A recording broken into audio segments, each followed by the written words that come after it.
awesome would it be to wake up at 3 a.m. and not worry if people are working on the right things? Or if a client reaches out and you actually don't really know if you can take on more work? Or know that you have a one-on-one coming up with someone and you can actually celebrate a win? Wouldn't that be awesome? What if we didn't have to wake up at 3 a.m. with those thoughts at all? Welcome to Managing Made Simple, a real talk podcast about the ins and outs of leading a team. I'm Leah Garvin, your host, and bring a decade of experience driving team operations in places like Google, Apple, and Microsoft on a mission to make leading your team easier. From delegating to feedback to one-on-ones and more, each week is a mini masterclass on making leading your team easier. Whether you're managing one person or 100, everyone is welcome to hang out on Managing Made Simple. That is why I'm thrilled to be launching Digital Snippets today. This is a web version of the Google Docs template that is my most popular tool for teams. And in thinking about how I can make this the most high impact tool for folks, I created this from scratch, blood, sweat, and tears. This is all Leah, into making a tool that is going to give you literally exactly what you need to have that bird's eye view on what your team is working on. Just like with the Google Doc template, Snippets gives you 4 key pieces of information. And these are the reason it's these is because after working with thousands of leaders, after working in team operations at Google, Apple, Microsoft for a decade, and looking at what is the information that we need to be able to run teams effectively, it came down to 4 things. First, what are the wins? What can we celebrate? What did we get done? Second, where are we stuck or blocked? Where do we need support from our manager? Third, what are my priorities for next week in general? And fourth, what bandwidth do I have? Do I have capacity to take on more work? Am I spread completely too thin? When we have those 4 pieces of information, wins, sticking points, priorities, and capacity, we have a complete picture on where our teams are at. Now, the beauty of it is it doesn't replace your existing task tracking tools. If you're using something that's working, ClickUp, Asana, whatever, you name it, Monday.com. Task tracking tools serve a very specific function. They're the granular. They're to make sure that the little bits of a project are getting done. Love that. But as a leader, that's too detailed. You need a summary view. You need this bird's eye view to say, okay, yes, I know that this stuff got done this week. This high level set of accomplishments. Or I'm going to my one-on-one and I know what wins to call out instead of looking at 35,000 tasks that got signed off. Like, how do I know what's important? There's that curation aspect to Snippets. You have a place where folks can surface blockers. And I don't know about you, but I know I've managed countless people that had some blockers, some sticking point that they didn't bring up because they're like, I didn't want to bother you or I didn't want to make a meeting. And it's like, yeah, you should mention it, right? So this gives you a place for that. Now, priorities for next week, like we want to know with time to adjust and course correct, this is the top things that I'm focusing on for next week so that you don't have 2 people doing the same job, so that you have one job that's not getting covered at all, so that you actually have a sense of what does your team prioritize? Do they actually know what's important? That can give you a lot of insights. And then last, what's the bandwidth? If someone is spread too thin and feeling like they're drowning, again, folks don't always surface that. And the combination of these signals, these indicators, give you a full picture of performance, of engagement, even showing you where people might be a flight risk. Because if someone's saying they're a 10 on bandwidth week after week after week, they're probably spread too thin. Not only that, if someone is a 1 or a 2 at bandwidth week after week, they're feeling underutilized. They're saying, what am I even doing here? And they're not going to stay either. So that's why the digital version is I'm like literally so excited. You can hear it in my voice because it answers at pretty much like every question regarding like what is my team member working on and work status that I've been asked for the last 15 years. Like, I'm just going to say it. It is the holy grail. And that's why I built it from scratch. That's why I had to be thinking through every single situation, every scenario, so that I could work that in and fine tune it and update it and make sure that as I piloted it and sampled it with different clients and beta testers, I thought to say, okay, this is going to cover off that thing and that thing and that thing. Because, hey, a tool is only as good as the data in there. Now, what do we get when we enter into the digital tool versus the free Google Doc, which still is completely available. And if Google Docs your preference, go for it. I love Google Docs. I use it all the time. No shade there. Well, the beauty of the Snippets template, the web app, is you get to see all your team members in one view. So you can scan down the list and say, okay, so we got 5 people here. Here's what got done. Here's where there's blockers. Here's where the priorities are for next week. And you truly have that bird's eye view that you just can't have the same view in one document without it getting kind of clunky and complicated. And that was the goal of the tool, is to create a little bit more depth so that you could start to recognize patterns, see trends, again, look back, see bandwidth over time where folks have a little more space, because that bandwidth calculation, not only is that showing you where people are engaged or not, it's showing you, well, when are you needing to hire? Like, is everybody really at full capacity? That might be a signal that you need to bring somebody on. And if everyone's under capacity, that might be a signal that that person that you thought you needed to bring on, you really don't need to yet. So this is the beauty of having a bird's eye view, is you can start to recognize patterns and trends. And in the tool, you can download monthly recaps, you can download quarterly, so you can start to look over time. Hey, if I'm having a one-on-one with a team member, let's go through the wins, or let's go through the sticking points. Let's go through this. So it's all the data that you put in that you can start to do something with. Now, you can imagine the power of this as you have folks entering it in week after week after week, that your one-on-ones get easier, your performance reviews get easier because you both have the same sort of set of information that you're talking about. Conversations feel less subjective and emotional. You're looking at the same thing. And it's my mission to make managing easier. This is the simplest way that I could think of, using all of the tools, all the resources at my disposal, to give that to you. Now, the hardest thing about any new tool, I'm going to tell you this from experience, is getting your team members to use it. Okay. The tool is never really the problem. It's getting people to adopt it because they're used to doing something else, or they're used to not having to do anything at all. And Snippets, it only takes 5 minutes for people to fill out at most. Okay. You put 3 wins, 1 place you're stuck or need support, 3 priorities for next week. You move bandwidth on the slider and you hit submit. I bet you could fill it out in 2 minutes if you wanted to, right? But we'll call it 5 minutes so you get something worthwhile to look at. Now, it doesn't matter that it takes 5 minutes to fill out. The key is that your team members are not used to doing it, and they will not do it unless they think there's something in it for them. I don't care if it took 5 seconds to fill out. This is the biggest lesson that I learned every team that I worked on over and over and over.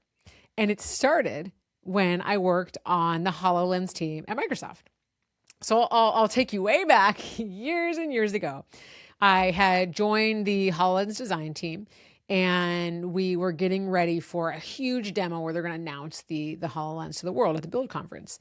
And when I started, design was tracking their work in a different place than engineering. It was kind of, and engineering was using kind of like the internal tools that the whole company used, because engineers have to all use the same tools. So what happened was, because design was tracking their work in a different way and engineering was tracking their work somewhere else, the two teams were not communicating. And there was a belief that design was just like working on whatever they wanted. And it was kind of on an island and it was disorganized. Well, I came onto the team and I said, that's not the case. People are busting their butts over here. Like, no one's just like winging it. What is this about? And as I dug into it, it was because they were not using the same tool. So they weren't communicating in the same language. So how would people know? And so I thought to myself, well, if the tool that the engineers are using to type in, their bugs and tasks is the thing everyone in the company is using primarily, that's the place that we have to get on board. We have to go into their system. We have to be using that main system. And I knew saying to designers like, hey, everyone got to enter all your bugs and move them along and do this. Like everyone's going to say, no, I don't. I didn't have to do that before. Why do I have to do it now? And that's why they weren't doing it, because like it didn't feel necessary. And so I took a step back and I said, well, right now, I think there's this really big frustration between the teams that people believe like design isn't working on the right stuff, and you're working every day and you have all this stuff going on. And of course we are. Like we were just not in the conversation the right way. And it's starting to hurt us because if people don't know how our work is laddering up to the other team's stuff, then like milestones could happen without our engagement and priorities could shift and we don't know about it, or, we won't have enough team members and resources to be able to move forward. Like this is a big problem. And the biggest problem is that all the work that you're doing isn't going to get noticed. So how do we fix that? Well, if we put our work items and tasks into their tool and we connect them to the kind of corresponding tasks, then everyone's always going to be able to see the full picture. And no one's going to think we're not working on the right stuff or make decisions without us. It's not going to happen. And when I said it this way, framing it in what was in it for them, not only did this design team get completely on board, they were eager to enter their tasks into this tool. They wanted to. They started the week, yes, okay, let's put our tasks in. When they got it done, they would check them off. They would send, reports out to their corresponding engineers and product managers. They were like thrilled to be able to use it. And I'm not exaggerating. It was because I connected so deeply into what was in it for them. And then when this happened, I had this unlock of, okay, this is how you implement any process, right? Obviously. But it started to become a pattern. When I moved on after Microsoft, I worked at Apple in the human interface design team. This is the design team that's responsible for the iPhone and Mac and iPad and watch and music. Like this is the core design team in all of Apple. Well, they had been working in a very specific way for a long time. Same process. We talked about, well, what's in it for them and why do we want to track work in a different way? And folks got on board. And it started to really move things along a lot faster inside the studio. Then I tried the same process at Google, getting folks onto the design teams onto the same systems as engineers were using and linking their tasks together so that none of the work was going to become, unnoticed or not recognized or fall through the cracks. I did it in 3 of the most, I would say, companies where people are not really eager to change the process and the way they're working. I did it there, I did it again, and I did it again. And that is why I know when you paint a picture for your team members around why you have a process and you tell that story and you make it make sense to them and you get them bought in and you say, hey, we're going to launch the Snippets tool because I want a place to be able to recognize wins. I want a place to be able to celebrate the work that you're doing. And right now you send me an email, I might miss it, or you send me a text, I might see it while I'm at my kid's soccer game. And we want a place that we can capture all this. Not only that, I want to know if I'm a blocker. And I want you to have a place that you can enter in that I'm stuck with this. I had a difficult client conversation and I need to have a brainstorm. Or I'm struggling with this project I'm doing. You need to have a place for that. And you also need a place to say, hey, okay, these are my priorities. Am I on the right page? Does something have to shift? So that you don't feel like you're spinning your wheels on nothing. And then last, if you are spread too thin, I got to know about it so that I can give you some relief. And when you frame snippets in that way, and I'm telling you, because I launched a very similar tool at Google with engineers who are not always the ones that want to change the process they're doing. When I launched a similar process at Google, that was the framing that worked. When I've launched this with every single one of my clients that use snippets, that is the framing that works. It is about what is in it for them. And snippets it only takes 5 minutes to fill out. But when you frame it in that way, someone would take an hour filling it out if that's what it took. It doesn't. It only takes 5 minutes. But you see what I'm saying? People are willing to invest time in something when it has a payoff for themselves. And I'm going to tell you, there's all this BS around, I don't want process for process sake, or I don't want to be monitored and I don't want to, people get real weird about entering things into a task tracking system. They get real concerned about using a timesheet. They feel like they're, being watched by Big Brother or whatever. This is never the point of it.